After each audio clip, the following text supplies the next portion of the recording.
আসসালামু আলাইকুম। আজকে আমি আলোচনায় আসব এমন একটি রোগ, সবাই আতঙ্কিতভাবে এই রোগটার জন্য দৌড়াদৌড়ি করে, যেটার নাম হচ্ছে অ্যাপেন্ডিসাইটিস। ক্ষুদ্র অন্ত্র ও বৃহৎ অন্ত্র এর মাঝখানে জোড়ার যেটা থাকে সেটাকে বলা হয় সিকাম।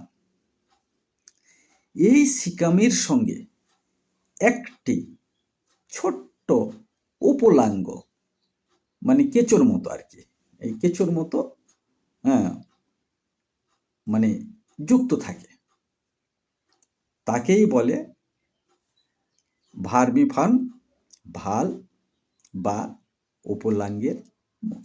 এই মুখ দিয়ে যখন কোনো খাদ্য সে পেট থেকে চাপের চোটে বা খাবারের পরে যদি ওখানে ঢুকে যায়, মানে মুখ একটা বন্ধ থাকে একটা চাকতির মতো, ইয়ে দিয়ে, পর্দা দিয়ে, এই পর্দাটা ভেদ করে যখন ওখানে ঢুকে যায়, তখন সেখান থেকে সে খাদ্যটা আর বাইর হতে পারে না।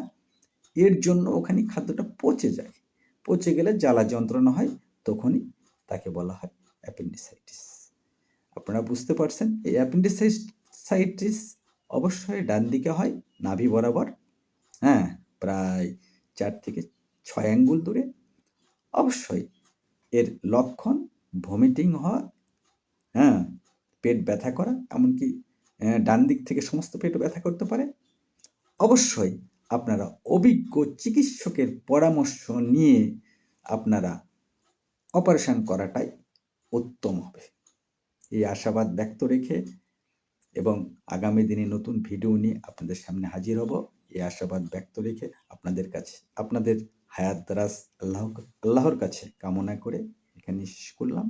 আসসালামু আলাইকুম, আল্লাহ হাফেজ।